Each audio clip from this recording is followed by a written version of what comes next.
Recording. Streaming. We are now streaming.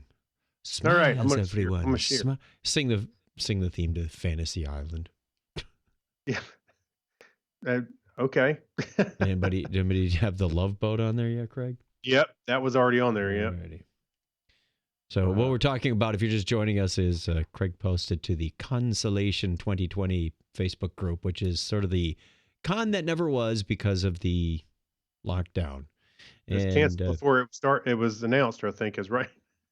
Yeah. Oh, yeah. The con that was canceled before it was announced. That's what it was. Like the tagline. You know, somebody's going to do that in real life now. It's like, now we have to have a consolation. That's right. So Craig posted a question. Said, what would say it was again? The karaoke lounge? Yeah. Tonight was TV themed karaoke. What TV theme song are you going to sing tonight? Sign up to sing. And I started getting, well, here, I'll read a couple. Tons of people are responding back. Yeah. Believe it or not, Greatest American Hero, Batman. Okay, which Batman? Gilligan's Island, Love Boat, Friends. Oh, Golden Girls, Perfect Strangers. All right. Hmm. Okay, so Facebook this week does not have the ability to do a watch party for me. Not sure what the situation is for that, but whatever. Yeah, their software. Joe Fiore says, I hope you two are 6 feet apart. No, luckily we are close friends. Close friends. Look, right. if you look on the monitor, we're only like 12 inches apart between his monitor setting and mine. So that's true. See, I can almost stick my hand right through there. Other side. Oh, Chuck, you know what? Yeah. You know what? You should have seen this. Zoom has the video background option. Yes. So seen that. But before our team meeting, I moved my chair out of the way, set up the camera on my computer, and recorded myself. And all I did was I did this. I went like this. And then ducked away. I walked over to the other side behind me and did the same thing on that side. So as I put the video on, I'm sitting here in the meeting, and all of a sudden you see my head duck in, and they're like, whoa. It took everybody a couple of moments before they realized, is that you? How did you do that? You know, and you see me walk across the room, and I'd look over on this side, and that was kind of funny. I'm going to have to pull down the green screen and have all kinds of fun with these people. It supports green screens. I know. Yeah. It does. Yeah. It does in my opinion, kind of a half-assed crappy job if you don't have a green screen, because it's trying to compensate for all these things. I mean, I was watching Mark Scott on Live Coding Happy Hour. He held up a can of beer, and he and the can of beer kind of disappeared. Like, nice effect. Well, beer does that to you. I can see right through most of all of you. You just pulled a Harry Potter on us. I had the Enterprise D bridge as a static background, and somebody said, "Hey, that'd be funny if you could actually be in the chair." And my perspective, it was a little off. All I did was I went like that. You could. And it fit. If you go too far back, though, you get lost. I mean, it like green screens you out. I was watching it. I was waiting for that to happen, and I pushed back and I fit right in the chair. It's perfect. Make it so, number one. I've had so many Zoom meetings this week. It's ridiculous. It is ridiculous. I think everybody was working from home or something. They're interrupting all my... Well, that's why you really got to work on blocking off your time on your calendar. Say, this is my time to work on my projects, and you fit in around it. Otherwise, they'll just eat your calendar alive, and you'll get to the end of the week going, I didn't have time to do anything I was supposed to do. Yeah. I get that all the time. I see that you're busy all day tomorrow. Yeah. Yeah, because I'm busy all day tomorrow working on the stuff we talked about last week. I got to get stuff done, That's right. That's right. So then the people from California are booking appointments for you at 8 p.m. Like, thanks. I did have a couple of those last week, like 6:30, 7 o'clock. I'm like, yeah, Thursday was a 15-hour day for me. It started at 6 a.m. and went till 8 or 9. That was brutal. But no, I actually started before 6. That was my first appointment. I had to get up before then. Okay. Enough About work. Let's do a podcast that's fun for everyone. Yes, including us. Let's see. We have some people viewing. Thank you very much for joining us. Our pre-show is wrapping up, and we're going to do a quick sound check. Lightsabers seem to be working. That's a big lightsaber. Compensating something. I can turn the lightsaber volume down. Donna said that was a little loud. It was a little loud. Lightsabers were on full volume. How about the DTMF?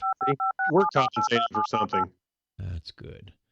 And works for me. We're out of here. Is Keith Lane in there? No. No, we are still observing social distancing and lockdown. Well, there's about 6 feet between you and the chairs. Donna and I went for a hike out on the hiking trail on Lookout Mountain. Mm-hmm. There were so many people out there. Yeah, everybody's getting cabin fever. Yeah. Nothing like a lockdown to get people out of the house.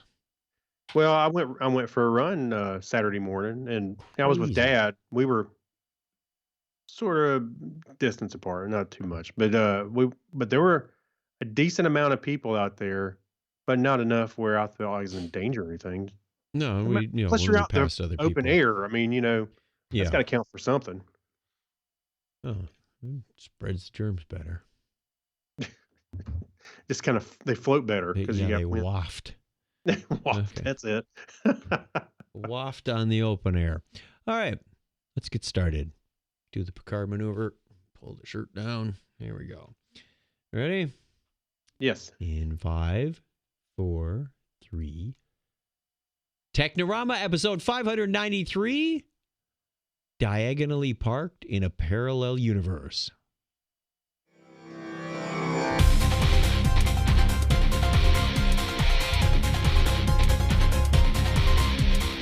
I really wanted to say Diagon Alley, but not this time. I came up with that one on my own. How about that? I like it. For a minute there, I thought you had some website where you're going, hey, clever titles. But no, Craig comes up with the titles all on his own. And yep, I did that. Yep. You can tell. Come on. Welcome to Technorama. This is the show that takes a lighthearted look at tech, science, sci-fi, and all things geek. If this is your first time joining us, thank you very much. We appreciate it. And if you're returning, welcome back. We appreciate giving us your time. I know some of you are returning. My name is Chuck Tomasi from sunny Phoenix, Arizona, and joining me right across that virtual table to prove that we are separated by half a continent or more is That's Craig right. Stebb. How are you, Craig? I'm doing good, as well as to be expected in the COVID-19 era.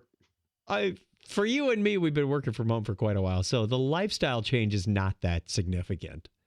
No, just being a little more aware of, being around other people outside of the house. There's a couple of times I thought, well, I had to go to the grocery store. We all have to go to the grocery store from time to time, yes. Yeah, so I went to the grocery store, and of course, things are different. The ladies actually sanitizing the buggies out there for everybody, and the touch really screens nice. on the self-checkout. Yeah, I noticed a lot more of that too. Yeah, I didn't want to touch the screen too much, but things like that. There was no eggs and meat. Meat's kind of thin. Stuff like that. It's not scary, but just, I don't know, just kind of We got odd. eggs and milk. We couldn't get any toilet paper. 1 box of Kleenex per visit per customer. What was the other thing we were after? Pasta's gone. There's a Mexican grocery store just down the street, a Carne Sierra. It says rice, beans, eggs in big letters. It's like they're advertising what they want people to come in. It's like, Wow. hey, rice. We could do with some of that. Yeah. Yeah, it's funny. People went for actually. Well, it's funny the things that I saw that were also thinned out was the stuff. It's kind of telling about Americans' diets, because the things that are missing are the ones that they probably shouldn't have been eaten anyway. Doritos. The Doritos, cereal looks kind of thin. I don't know. There's lots of processed stuff. I noticed that too. We were seeing pictures on Facebook of counters that are cleared out, but there's still like cartons of oatmeal. Like, I know. Yeah. I saw people complaining about bread, and I'm thinking, there's a 5-pound thing of flour right Go there. make your own. Making bread is not that hard. It is not that hard. Flour's gone too? Oh, yeah. People are buying up flour out here then. Oh, I didn't even look, to be honest with you, but yeah. Fortunately, we have a couple of pounds in the container. We got a 5-pound bag sitting on the side, so we're good for a while. Might be making small batches here pretty soon if we can't get bread. I'm sure the supply will catch up with the demand in a little bit. So be patient, everybody. Don't go crazy, and be kind to your fellow neighbor. Save some toilet paper for them. No kidding. Yes.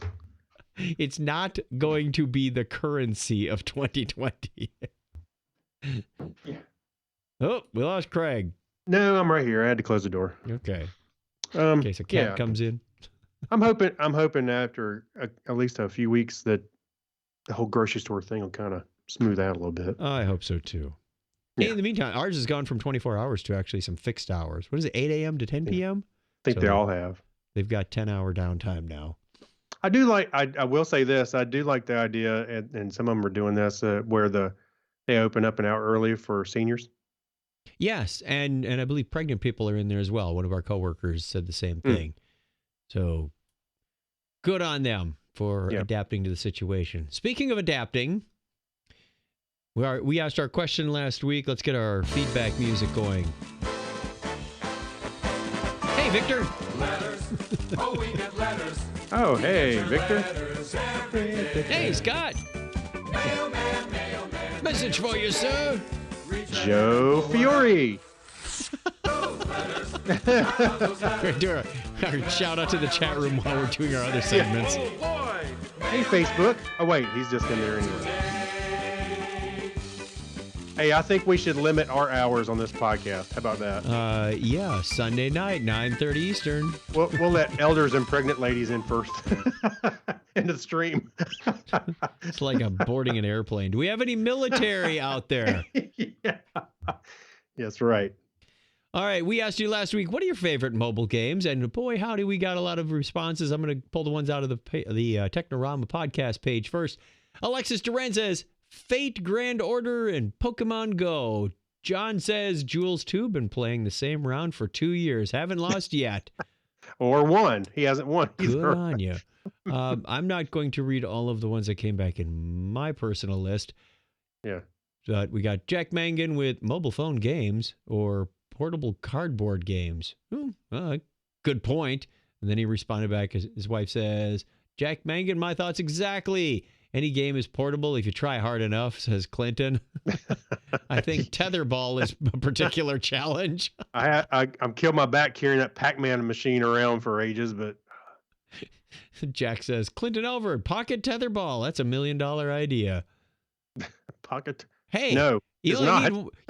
You could be like Napoleon Dynamite and just playing it by yourself in this day. Oh, so boring. Oh, yeah. Nikki says Mario Kart Tour is actually a lot of fun. Lucas, her boyfriend, says playing a ton of mobile games. Clash of Clans and Clash Royale.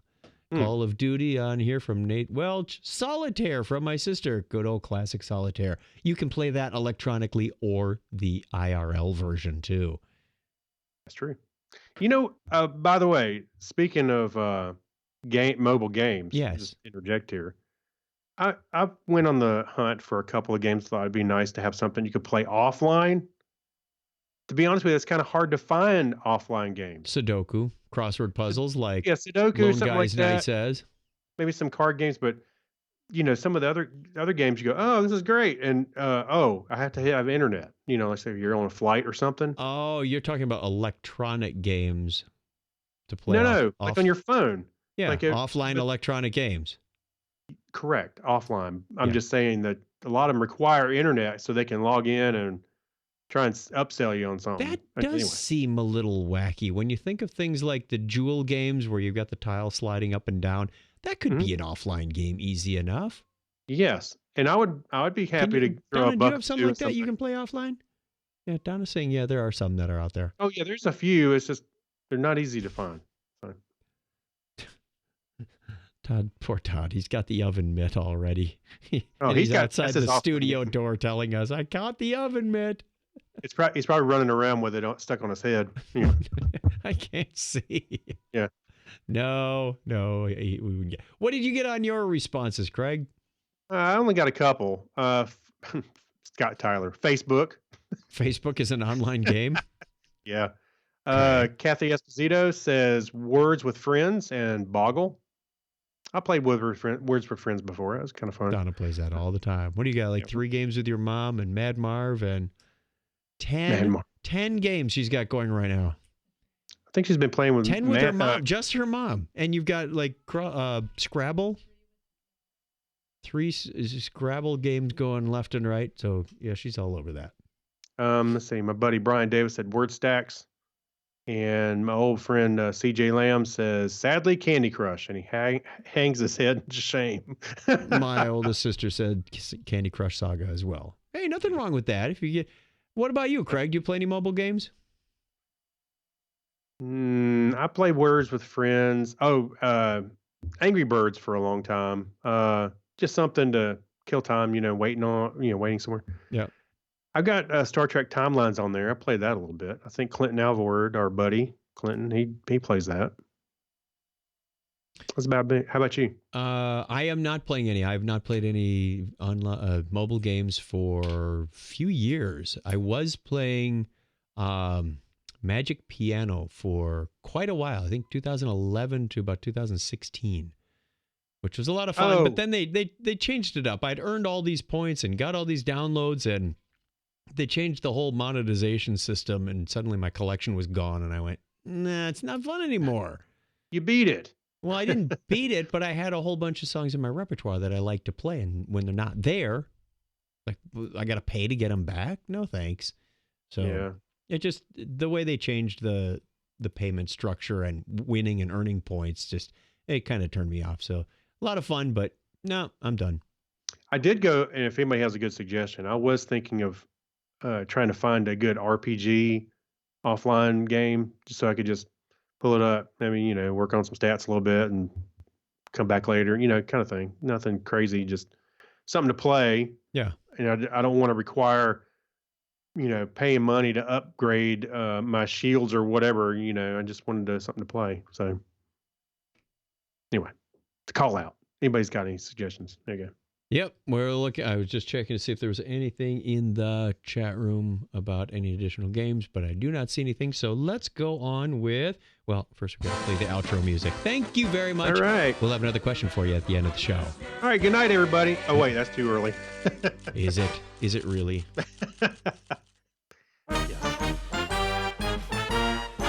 There we go. History time. It's on this day in history for March 25th, 2020. This is the 85th day of the year in the Gregorian calendar.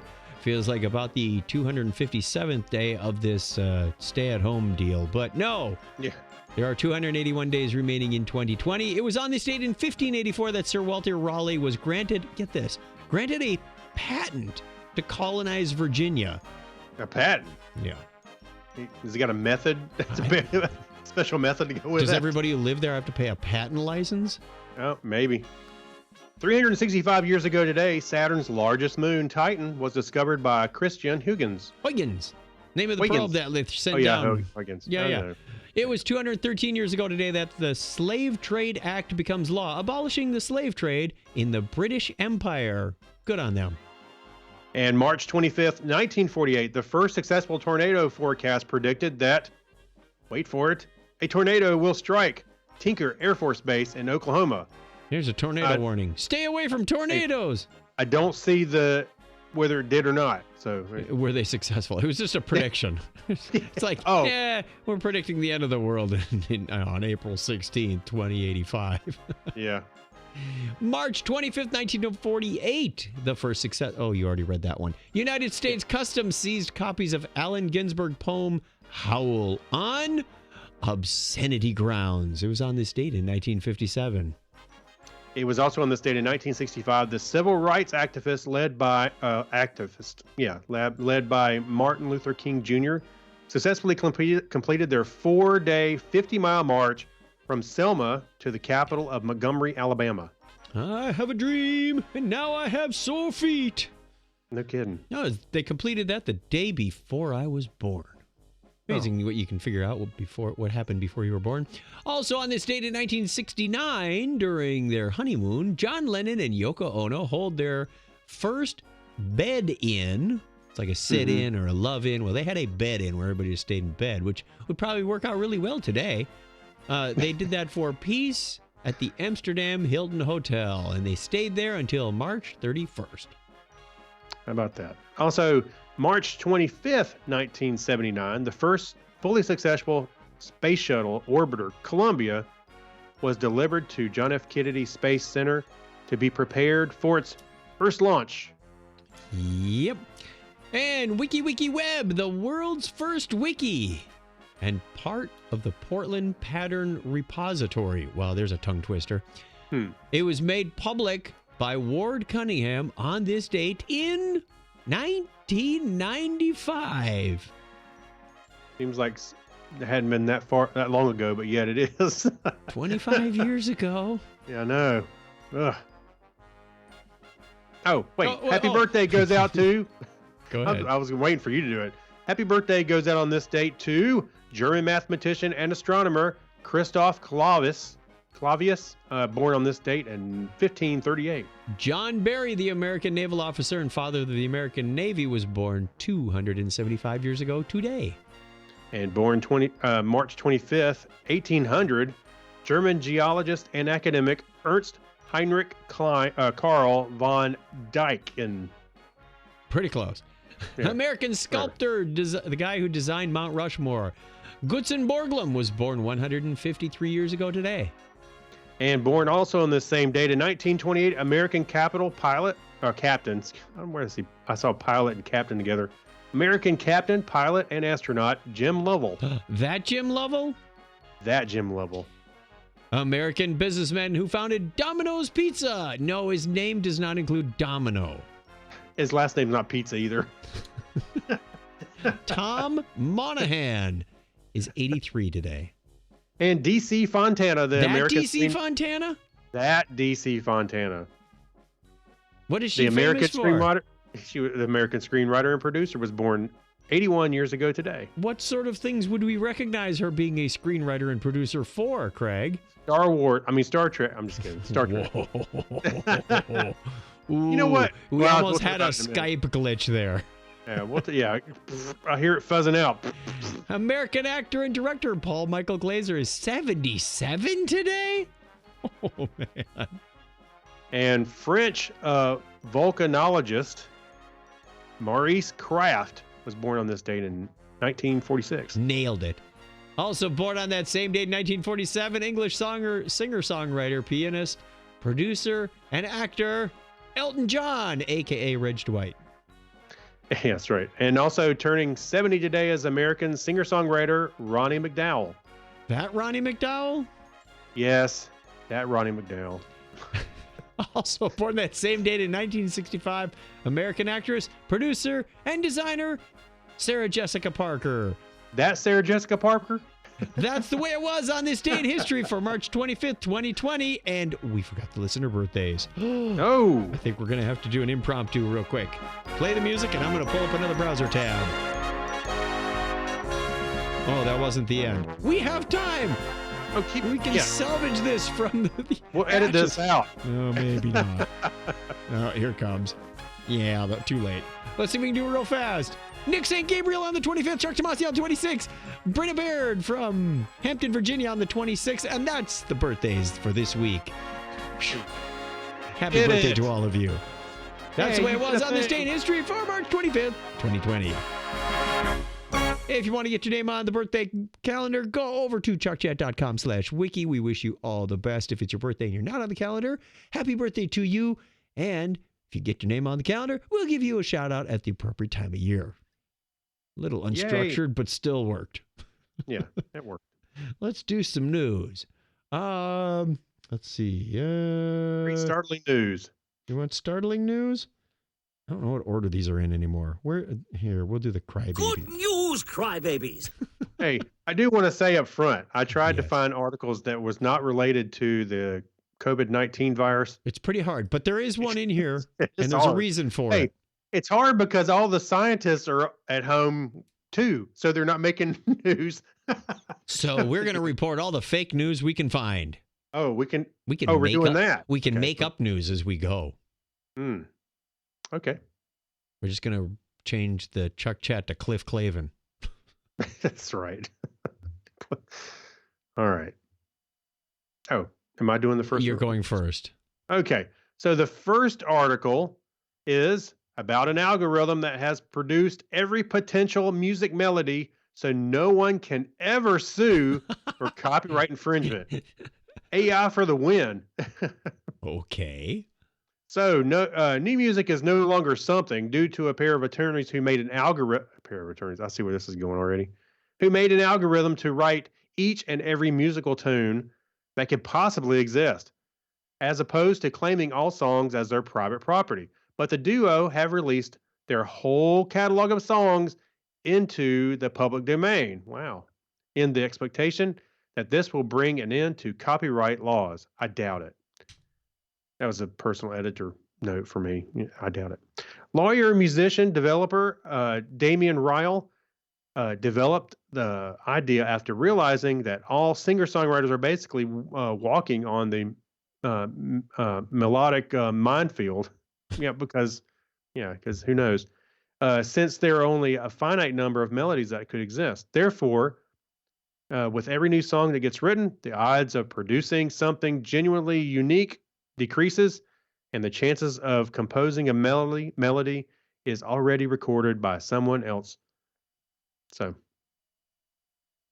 anyway, in a recent TED Talk, Ryle clarified. I'm having to scroll through all the crap. That site was nasty. It says, "Hey, you've got an ad blocker on here. I'm not going to show you our content, so I had to turn my ad blocker on." And then you get all their ads. Yeah. So anyway, you can go to the article and maybe navigate the ads, but you can find this as a TED Talk TEDx Talk, where Ryle clarifies what they did and everything. So go check it out. I think it's kind of neat. And in other news, I developed an algorithm to produce every type of podcast that could possibly be made. So there's no more fighting over who's the first to podcast about something. And I've created an algorithm to register every other domain name that's not already taken. And there goes your life savings. Yeah, but think how rich I'll be when somebody wants like dead dog, done dead dog. Yeah. Dogdaysofpodcasting2.com.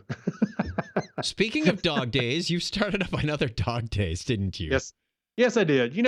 I thought that everybody was kind of stuck at home, especially the next few and weeks. they'd have all this extra time on their hands. All this extra time, got nothing else to do.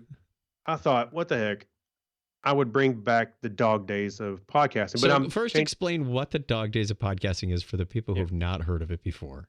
All right. So if you don't know, Dog Days of Podcasting usually happens around the month of August. Yes. And we podcast once a day, every day for 30 days. So the challenge is to keep producing these podcasts for all the 30 days. So flash forward to today, where everybody's kind of stuck in their homes.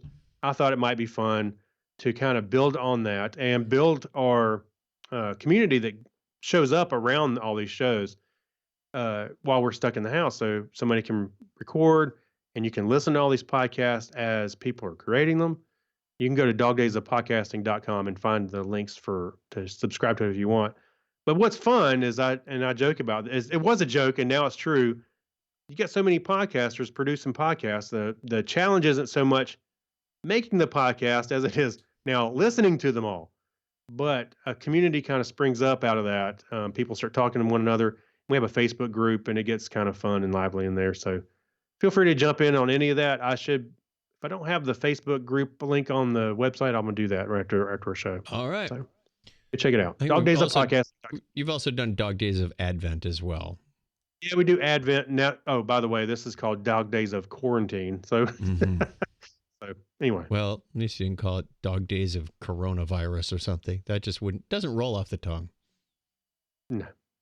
All right. Dog Days On COVID-19. with our next story. Everything you need to do to play D&D from the comfort of your home. Isn't that where many of us played anyway? Well, let's read on. An overwhelming majority of people are practicing responsible social distancing, using the air quotes, and lots of places have issued orders minimizing the size of gatherings. Well, it's unlikely your D&D group has more than 10 people. It's a good idea to keep your distance anyway. Thankfully, we live in 2020, so there's great ways to keep your D&D campaign running or even start a new one, all from the comfort of your couch or computer desk. Most importantly, you still need other people to join your digital campaign, but we're assuming you got that part covered. Honestly, if you've already got your own rule books or want to play for free with the basic rule set, you just need a chat service like Google Hangouts or Discord and some dice. That said, for a close to full experience as you can get, you'll want the virtual tabletop, and for that, well, they recommend Roll20. And I think, Scott's in the chat. I think he was using Fantasy Grounds, or is that the stuff you keep track of your character sheets? No, I can't remember. I don't remember, but I do know. I wish I'd kept this article, but there was an article saying like some of the websites like Roll20 and stuff like that were doing some free offerings because of everybody's having to stay at home. We used them for a while, a few years ago, but I think there were a couple of quirks in there that we went somewhere else. Don't know if they've been addressed or not. Haven't checked back. But you might think Roll20 is just an online Dungeons & Dragons solution, which it is, but it also supports dozens of other games like Pathfinder, Starfinder, Cyberpunk, even older versions of D&D like 3.5 and AD&D. So if you're a gamer, you know what those things mean. I'm not going to explain them. A lot of great stuff in there if you haven't done this before. It is a lot of fun. And, your GM can build out the world and do special effects like lighting when you get into the dungeon. It's a lot of fun. Did that for a while. No answer. So if you're not eating up enough bandwidth in your neighborhood, right, do some video conferencing and play games with everybody else. Speaking of bandwidth, I did hear a news story that Netflix and YouTube will temporarily suspend HD because you've got people doing work from home, you've got kids doing school from home, and HD takes up 3 times the bandwidth of standard def. Now, it's not going to look that great on your big 75, 85-inch TV, but you think about the consequences of still being able to get your job done. I will take the video conference for work instead of cursing at my neighbors going, stop watching Netflix during the day. Yeah, I don't have a problem with that. I think it's completely reasonable, especially responsible.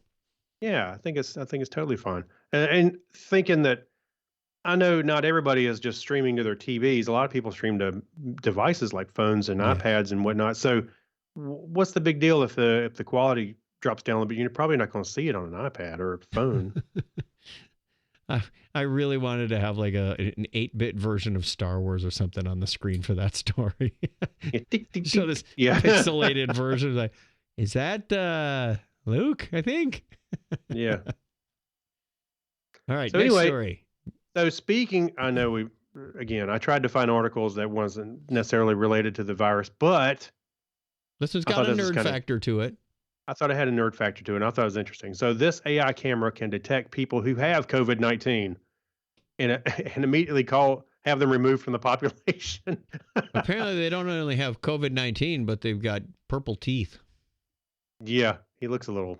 Anyway, so the U.S., with the U.S. lagging in other countries in the distribution of coronavirus testing kits, health authorities have had to look at other means of detection, like the infrared ear thermometers used in some countries. And now one Austin-based company says its security cameras use thermal imaging and computer vision tech to detect people who have fever possibly related to the virus. Unlike thermometers, which work with one person at a time and at close range, Athena Security's security cameras can detect some camera detection system may be far better at scanning larger numbers of people in places like airports, grocery stores, hospitals, voting locations, and wherever you may be. Just walk around with like FLIR goggles like the firemen do, so you can tell where the hot spots are. Yeah, that's right. Some VR glasses. I see somebody. Anyway, so the computer's thermal cameras are already in use at co-working spaces in Austin, and will be deployed in some large Fortune 500 companies and some airports in coming weeks. But Athena says it can't divulge the names of those customers just yet, which I can do that. Yeah. So the camera's going to detect the heat of 12. This is what's amazing. The heat can detect the heat of, the cameras can detect the heat of 12 different places on the body with an accuracy of within a half a degree. That's pretty amazing. It's good enough. Yeah, the company software, which works at high grade off the shelf cameras, uses AI model to zoom in on the subject's inner eye, which is the most reflective of the body's actual temperature. She said. She's being Lisa Falzone, the CEO of Athena. Cool. There's a video of it demonstrating it. I think it's kind of neat. I wouldn't say that this would be. What are you going to do? Escort them out the building? What's the procedure once you identify somebody? Well, you take them aside and you go, hey, we should probably get you tested. If you're running a fever, why are you at work infecting other people? Yeah. Well, I guess so. Yeah, Makes but I sense to think me. I think it's really cool though. I mean, that is an interesting way. Half a degree. That to me, that was amazing. That is pretty amazing. And like I said, good enough. You know the difference between 98.6 and 102.5. That's good enough. Yeah. Well, it's true. I'm looking for something that I was looking for earlier when I typed this. Yes, we have an article on Hayabusa 2 spacecraft. And if you just look, I was looking for images on this article before, and I typed in Hayabusa without the 2. You get a whole bunch of motorcycle images. Right. Didn't know that. I'm not a motorcycle enthusiast. So, Hayabusa 2 spacecraft blasted a bus-sized crater into an asteroid. Woohoo! Humanity has made a large mark on another world, courtesy of the Japanese spacecraft Hayabusa 2. The fascinating Hayabusa mission arrived at the asteroid Ryugu on June of 2018. We've covered that story, and you probably heard it on other astronomical podcasts as well. It sent tiny rovers down to explore the space rock, and the following February, it violently chest bumped to grab samples to return to Earth before shooting it with a copper cannonball last April. On Thursday, a newspaper published in the journal Science detailed the crater that was created by Hayabusa Space Sucker Punch. Take that, asteroid. Hayabusa went in for a closer look before leaving the asteroid last year and found the impact from the cannonball, which was about the size of a tennis ball. The cannonball was, not the crater. Created a semicircular crater about 10 meters, which is about 33 feet wide, or roughly the width of a bus. Wow. Fire a tennis ball at an asteroid and kaboomy. Wow. Because that's what you do for fun when you have asteroids and spacecraft. So let us take a quick break. We are 30 minutes into this and appreciate you sticking around. Yes. By the way, if you go look in the Twitter feed, they show it actually happening. There's a little video in the Twitter Nice. Twitter post.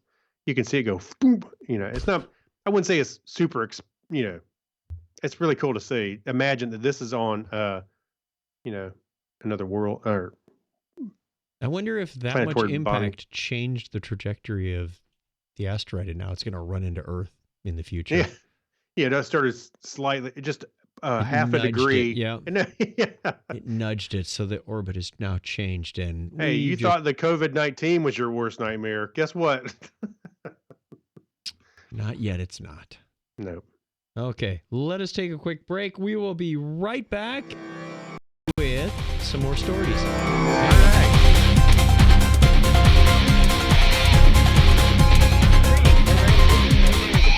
And you're listening to Chuck and Craig.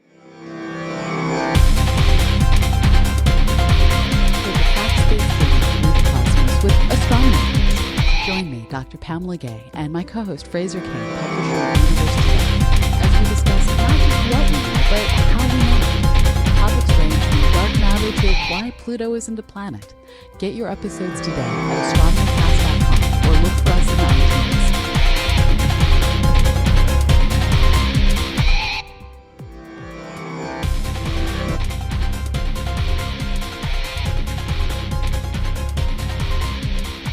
We need longer breaks. I know. Hey, I was like, I was getting a little warm in here. I had a hoodie on. It's like, okay, we're taking a break. Ah, quick. Or we need longer. Yeah, we need longer breaks. We'll put in some longer audio clips. All right. We'll just make the whole podcast break. Oh, wait. No, we already broke this podcast. Hey, I want to give a quick shout out to the chat room. We do the show on Sunday nights at 9:30 Eastern when we can. And lately, we seem to be able to because we don't have a whole lot of business travel interfering with our podcast schedule. But we do occasionally have something going on with the family and whatnot. So you, the listener, win. You really? In what sense? You get more of Chuck and myself. Let's go How about mining through the mystery that is Facebook and see what we come up with. We've got Joe Fiore, Victor Cahiel, Mark Kilfoyle, David Wall, Danny Mortensen from work has shown up, Clinton Elvard, and Andy Bolido has shown up, Tom Hausman. Thank you. Anybody any names that I did not call out, Craig? You didn't call me out? I'll call you out. Yeah. Let's see. Mark Kilfoyle. Clint. Yeah. I mean, I really wish this Facebook thing would give us a better list. I do too. But until then, we're just going to have to suffer on. And thank you for joining us on Sunday nights when we do this show. Subscribe to the Technorama podcast page. You'll get a notification when we go live. Or if you're following one of us, you'll get a notification of that also. So we know everybody's Sunday nights are now crammed with all kinds of goodness and activity that they didn't get done during the week. So we want to be part of that. Or you can listen to this podcast on Wednesdays when it's released in audio form and YouTube and all that good stuff. So thank you. Thank you very much. And a huge thank you. Let's play that music. Yes. Thank you to our patrons. They are the people that keep this going as we continue to work through our hosting migration from our old provider to our new provider. Our bills are just slightly higher, but you are doing an awesome job at covering the cost of this. The show is, in fact, brought to you by you.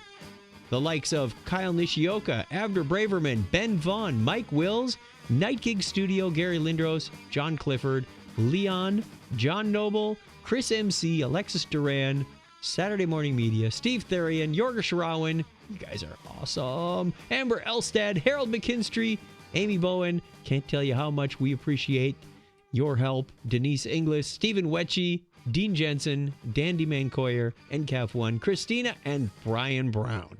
That Brian Brown? That Brian Brown. For as little as $1 a show, they get the content. They get extra content. They get their name called out. If you are listening to this, I have not yet sent out the postcards from our cruise because I've been self-quarantined since the cruise. But that being said, make sure you get us your physical postal address on Patreon. Go to patreon.com/Technorama podcast. Make sure that you got your postal address there so that we can put it on the postcard and get that out to you as soon as I'm out of the doghouse. And we will get those sent off. Thank you. Thank you very much. And how do you do that? You go over to patreon.com/Technorama podcast. And if you want to get a postcard next year, we're already registered for the next cruise. Hopefully we'll have a next cruise. Yeah, hopefully. And we may be all enjoying it in hazmat suits. Well, yes, we could all cosplay like Kirk when he was in the Tholian Web or something. Yeah, that's right. Let me out. In that beekeeper's outfit. The beekeeper. That's what I call it. That was his beekeeper's outfit. That's what it was. That's what it looked like. Yep.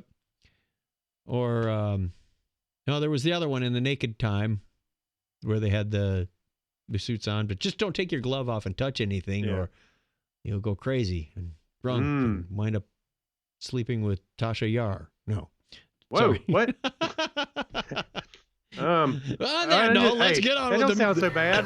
What's the downside here? Welcome to Blockhead Video. Hey, where can I find some good information about music and TV and videos and Your things? turn. Over here, all right, in the media corner.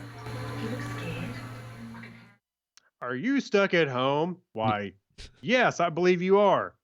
Well, you can look to the skies. And I thought about you, Chuck, when I picked up this article. Yes. Because this is something, because you enjoy looking through your telescope and you know a good bit about the stars. I do. And if you missed it, keep your eye on the various astronomy apps because they give you notifications of when cool things are coming up. This past week, I think it was Tuesday through Friday, Tuesday would have been St. Patrick's Day, March 17th. Through Friday, if you got up before sunrise and looked to the east, you could see Mercury, Mars, Saturn, Jupiter, and Mars and Jupiter were really, really close together, and the moon. So it was really spectacular to see. The only thing missing was Venus, but that's in the evening right now. Yeah. But when I looked up there and I went, wow, Mars and Jupiter are aligned, and the moon is the moon in the 7th house? So started singing those songs. When the moon is in the 7th. And Mars and Jupiter were aligned, and Mercury was right in the crotch of Aquarius, but that wasn't in the song.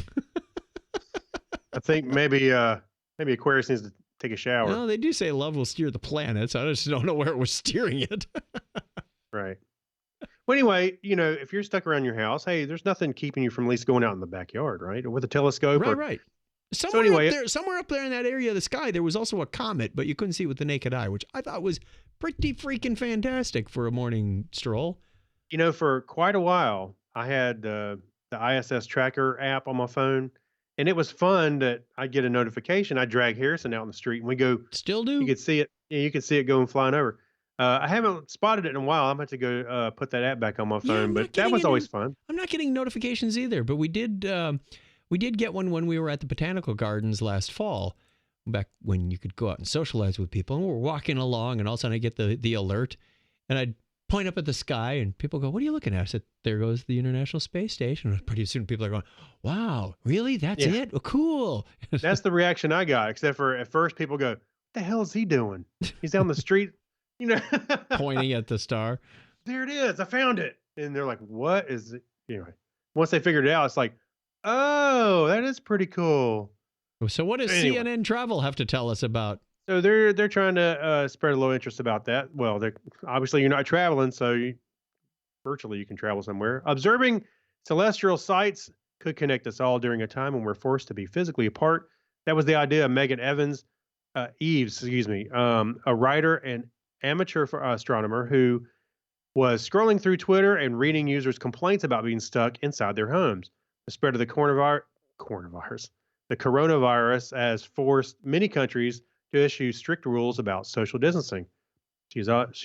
As she scrolled, Eve said she had an epiphany.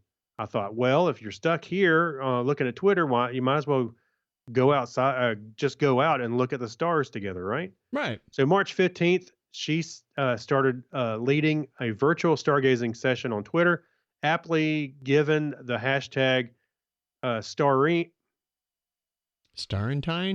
There we go. Okay. Starentine by Jen Rose Smith, a freelance writer who writes for CNN Travel. The idea to me is quite nice. So we're all under the same sky. So why not go over there and observe? More or less. I mean, you can't really do that with somebody who's in Australia. They're going to see the sky quite a bit different than what they're on their own down there. Hey, look over there by the Big Dipper. What? Yeah. So get out there and observe something. Even if you just go hang out and just look at it and wonder, right? Yep. See what you can see. Get yourself an app on your mobile device, and with the VR, you can aim it at the sky, and it says, over there is Aquarius, and over there is Orion. And I did have, what was that? Star. I've got Star Walk 2. Maybe that was it. And it gives you, one of those gives you these nice drawings. Yes, it'll draw the constellations up there. The constellation, There's another one I've got on here. I don't use quite as much, but Stellarium. There's a ton of them if you look for star mapping apps. Free, even if you got to pay a couple of bucks. To me, it's well worth it. Just all right. You can even search and say where, look for Saturn or where's the ISS, and it will show you even below the horizon. You can be aiming at your feet and go, oh yeah, it's down there in Corvus, which is in the southern. Well, with the scouts, when we did our new scout camp out, that's when the new scouts come in. Yeah. They're about 11-year-old. And we did that. There was an astronomy badge, and what we did was we take them out, and we used an app, and we were able to say, "Hey, there's so and so. There's Venus, and oh look, if you look below, there's the sun, and there's that kind of stuff." And it was really great. I love that app, especially the ones that have the augmented reality, so you can kind of focus, point it right at it, and you can see through your camera as well. Mark Kilful was trying to be smart. He's got way too much snow in his balcony to open his door. So way to go, Mark. He said he doesn't have a backyard. That's what's preventing him from going in his backyard and looking. Use your neighbor's backyard. Wait, don't do that. Let's move on to our next article. A study finds Americans who spend over 4 hours per day online are more depressed, anxious, and narcissistic. Hey, and by the way, I didn't throw. Part of me was like, okay, we're all in our houses. We're all in our online. I know I'm way on for more than 4 hours a day. But I It's don't think part of I'm our depressed. job. We work for a cloud-based company, so you kind Yeah, of I don't- have to be online more than 4 hours a day. Yeah, now I don't really feel like I'm depressed or anxious or narcissistic. I am, but that's me. Enough about you. Let's talk about me. I've always been that way. This is from March 9th, so keep in mind this article is a couple weeks old. A new study by Intentions Consulting, a marketing research firm, and futurist Nicholas Badminton, yes, as in the sport with the racket and the birdie, Yeah. has examined the relationship between social media use and mental health. The Future of Life study, which surveyed 2,025 United States residents, found that those who spend more than 4 hours or 240 minutes a day, what was that, like a metric conversion? Why did they have to put 4 hours in minutes in parentheses? Yeah. Well, Anyway, a little over, a little under. 4 hours a day on social media apps and online platforms have a significantly higher rate of depression, anxiety, and self-identified narcissism. This is highly concerning, as the average American reported spending 5 hours, actually 301 minutes a day online. And there's a nice little chart, visual graphic if you want to take a look at it. Quote, our study found an association between the amount of time Americans spend online each day and their rates of depression, anxiety, and narcissism. This is the wrong article to put on our live stream as we're Yeah, don't Nice log going, off. Craig. The study found that those who spend more than 4 hours a day online per day, 33% had been diagnosed or treated for depression in the past year, 33% had been diagnosed or treated for anxiety in the past year, and 31% self-identified as narcissists, egotistical, self-focused, and vain. Hey, by Mhm. the way, if you Yes. read the same article and swap out the word online with podcasting, Those who spend more than 4 hours a day podcasting? are more depressed, anxious, and narcissistic. What are you saying, Craig? I mean, Part of my job. I'm a developer evangelist. I kind of have to talk to the people online. no, I just thought it was funny. Narcissism in there with podcasts. Never mind. I come from a family of 9. All right, I got to do all I can to break out and identify. It was how you ate. You had to kind of fend for Right. yourself, right? Yes. All right, we have an article. It's actually a video about a woman who built a rotary cell phone because, well, in her words, I hate texting. So this is a link to a YouTube video. Yes. And I know it's a video, but I wanted to put this out there because I thought this was it was a cool project. It was a in cool itself. project. And she said, I can more than it's for phone calls and phone calls only. And it's a rotary phone. Remember the old slimline phones where Yes. the hook to stop you dialing would move a little bit past? That's what this one does. I think she's got the mechanism from an old slimline phone. Hmm. The device fits in the palm of your hand. It's a little thicker, it's like a chunky phone, but she did a 3D printing on the case. She's got a contacts database in there. So inside is the guts of a pretty intelligent device. I don't really care for the external antenna that flips up, but However, she did say you get better reception than that you would any internal. I would agree with that. I mean, external Yeah. antenna. She is an engineer, so she does this stuff. She did bag on smartphones quite a bit, though. You never know if there's an application running in the background. It's like, who cares? Well, I think Android and iPhone are pretty good about managing this stuff, so I don't really Right. care. Well, except for unless you're worried about your privacy, what's it feeding, that kind of thing. But True. I get it. But anyway, regardless of that, she does bag on smartphones a good bit. But this is awesome. It was a think cool it's really- project. Don't get me wrong. It's a cool project. And we like this kind of quasi-retro stuff all the time. So go check out the show notes for episode 593 at chuckchat.com/Technorama. We will have that up in the video and the YouTube and all this good stuff. It's Hey, good on her for coming up with the design for the case. and if I'm everything, not too. mistaken, she used an Adafruit. Was it board, really I think it for was. the guts of this thing? Yeah. I didn't know Adafruit sells that stuff. If I'm not mistaken, or it wasn't a It was something like that. I thought so. Yeah, Thought I heard her it say didn't that. look like a Pi or an Arduino or anything. So I mean, it Yeah. was wow. I gotta go shopping. No, I don't have to go Oh no! shopping at Adafruit. Here we go. Sorry, Donna. No, what I am working on is repurposing one of my Pis as my garage door monitor instead of making it Arduino based. So Well, you know what? I need to help you out with your garage door. I got Node-RED installed on it. I got it working, and See? Okay. in almost no time, I was able to read the distance sensor. Okay, I just real quick review. I hooked it up and I said, this ought to work because the distance sensor has 4 inputs. There's VCC, ground, trigger, and echo. And trigger sends out the pulse. Echo reads it in. So one's an output, one's an input. And I wasn't getting it working. And I think it might have just been a breadboard connection thing. So I just started connecting them directly to the Pi. And I was looking for reference videos on how to hook this up. I came across one that was from some guy in India. He was not narrating in English, and I got it working. Wow. I was like, I've done that before. Just show me where the wires hook up. Show me what parameters to plug into Node-RED, and I'm good. It's like, hey, it's working. I mean, I even learned a couple new things about a UI on Node-RED. So I could look at my phone and he did a gauge that says it's 20 centimeters away from the distance center, or it's 210 centimeters away. And I went, that's pretty freaking cool. So It is cool. the guts are there. Now I have to architect the rest of the solution of how do I want to build this? Where do I want to put the sensor? Do I want to mount this in the wall? Do I want a touch screen on the Pi, or do I want to do this remotely via web interface? All that stuff still needs to be ironed out. But I've got the technical bits working where the sensor gets read into the Pi. Now I just got to determine what do I want to do with that? Do I want to report it every time the distance changes? And it's going to be a fun project. I just, like everything else, got to carve out the time to do it.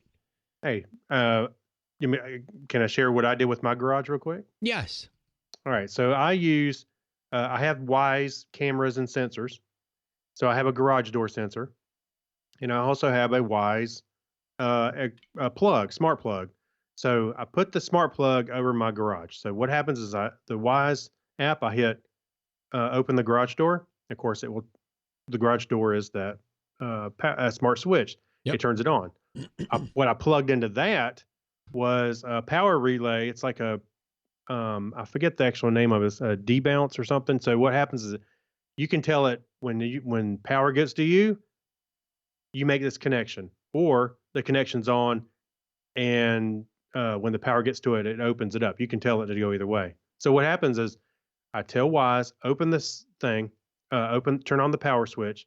It turns this on, starts the garage door, and in Wise, I have after 10 seconds, turn off that switch. So it goes, tick, it comes on, garage door's opening, and then you can hear it go click, and it turns off, and it works. And then I get a notification the garage door opened from the Wise sensor on the door.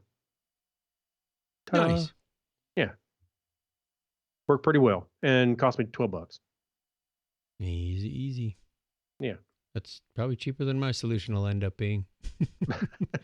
That's okay. Well, I'm going to learn a whole lot doing this thing. And of course, I I'm bet going to you hook are. it into the ServiceNow software at some point. Oh, here we go. How many times was my garage door opened in the last week? How many times have I left it open? How many? Yeah. Oh yeah.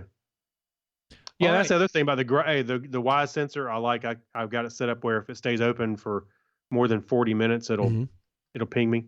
So. that's And what then it is. you manually close it? No, I can, or you could probably set a rule to automatically close it if I wanted to, or I can just tell Google, or I even set up Bixby to do it, so I can do it from my watch. Oh, Bixby. Hey, say what you want for things on the phone. Bixby's Yeah. not bad, but I wanted to be able to tell my watch. It's an Android phone. We already have Google Assistant. Not on my watch. Why not? It's an Android watch. You don't have Android. You don't have Android on your watch either. I can talk to my watch and make it do Android stuff. I generally don't talk to my watch that much. I talk to my phone. Right. Well, I'm just saying. Hey, I went walk the dog, and my watch gets on the Wi-Fi. I can open the garage door or close it if I want. Very nice. So anyway, it works. It works. There's just some things that I think people are trying a little too hard with technology to, answer a problem that there's no problem. Like who, Chuck? I don't see anybody that resembles that remark here. Hey, again, part of my job minute. to Wait a imagine minute. the art of the possible. I can hear your wife's eyes rolling right now. She's nodding pretty good just off camera. Yeah. Hasn't steered me wrong yet. Yeah. Both my wife and my crazy ideas. If it weren't for crazy ideas, Craig, we wouldn't have this podcast. So let's wrap this one True. up. All right, let's do it. This is the end of the show stuff.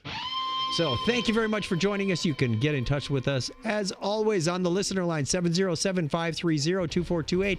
That's our listener line, 530-CHAT, 707-530-CHAT. Or you can email us, technorama at chuckchat.com. Go over to chuckchat.com/technorama, and you will find all that information on the website. We look forward to hearing from you. Thank you once again to our Patreon patrons for supporting this show. It's the end of the month. Thank you, thank you, thank you. We got our bill for both hosting providers, and I went, hallelujah. There's money in the bank. There's money coming in, and you guys are awesome. So just want to pass that on one more time. Till next time, give them a binary high five, Craig. All right, 101. Stay safe, everybody. Yes, that too. Take care.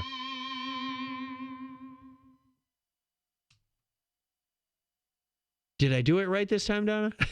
No awkward ending this week. Oh, We're still streaming. right. We're still streaming. So just enough time to say thank you for watching. Thank you for taking time out of your busy schedules. And, stay at home. Stay at home and wait till next week when we do this again.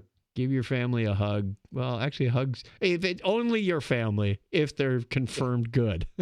Yeah. Kiss your dog. Wait, don't kiss your dog. Kiss your Virtual dog. hugs. Yeah. Sci-fi. I don't know what. I did that with somebody the other day, and they went, "Oh yeah, of course." I was like, Right. It's a great Yeah. way to do it. There are more things happening online. I think this is a great opportunity to discover new avenues for doing things.